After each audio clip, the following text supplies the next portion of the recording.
उंडवा जमीन गैरव्यवहार प्रकरणी निलंबित तहसीलदार सूर्यकांत येवले आणि सह दुय्यम निबंधक रवींद्र तारू यांची चौकशी होणार। जिल्हा प्रशासनाकडून या संदर्भातला प्रस्ताव राज्य सरकारकडे सादर। विभागीय चौकशीमध्ये दोषी आढळल्यास दोन्ही अधिकाऱ्यांना बडतर्फ केले जाणार। बारामती आणि राहुरीमध्ये पोटनिवडणूक लवकरच होणार। मार्चच्या दुसऱ्या किंवा तिसऱ्या आठवड्यामध्ये या निवडणुकीची घोषणा होण्याची शक्यता। जय पवारांची उद्या होणारी पत्रकार परिषद पुढे ढकलली। जय पवारांकडून नुकताच व्हीएसआरचा मालक रोहित सिंगचा व्हिडिओ पोस्ट करण्यात आला। पत्रकार परिषदेसंदर्भात पुढची तारीख लवकरच जाहीर करणार असल्याची माहिती। पुणे विद्यापीठ परिसरामध्ये आयकॉनिक पुलाचं लोकार्पण। मुख्यमंत्री फडणवीसांकडून दिवंगत अजित पवारांच्या विजनचं कौतुक। उड्डाण पुलाला दादांचं नाव देण्याचेही संकेत।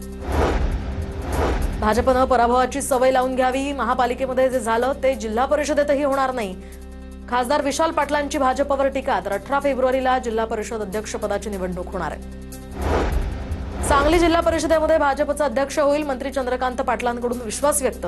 काही दिवसांपूर्वीच वेट अँड वॉचची भूमिका असल्याचं चंद्रकांत पाटील म्हणाले होते। कर्जमाफी म्हणजे शेतकऱ्यांप्रती सेवेची भूमिका। विरोध करणाऱ्यांचा हेतू शेतकऱ्यांना माहिती आहे। कर्जमाफीवरून टीका करणाऱ्या विरोधकांना शेलारांचं उत्तर। संतोष देशमुख हत्या प्रकरणातील एक आरोपी एका दिवसासाठी जेलबाहेर। जयराम चाटेला भावाच्या 12व्या विधीसाठी गावी जाण्यास परवानगी। न्यायालयाकडून 1 दिवसाची मर्यादित परवानगी रजा मंजूर। साताऱ्यातील बावधन गावची बगाड यात्रा मोठ्या उत्साहात सुरू। तर बगाड यात्रा पाहण्यासाठी राज्यभरातून भाविक मोठ्या संख्येनं बावधनमध्ये दाखल। पुण्यामध्ये पाकिस्तान जिंदाबादच्या घोषणा देणाऱ्याला पोलिसांनी ताब्यात घेतलं। पाकिस्तान जिंदाबादच्या घोषणा देणाऱ्या विरोधात हिंदू समाज आक्रमक। पाकिस्तानचा जयघोष करणाऱ्यांवर कडक कारवाईची मागणी।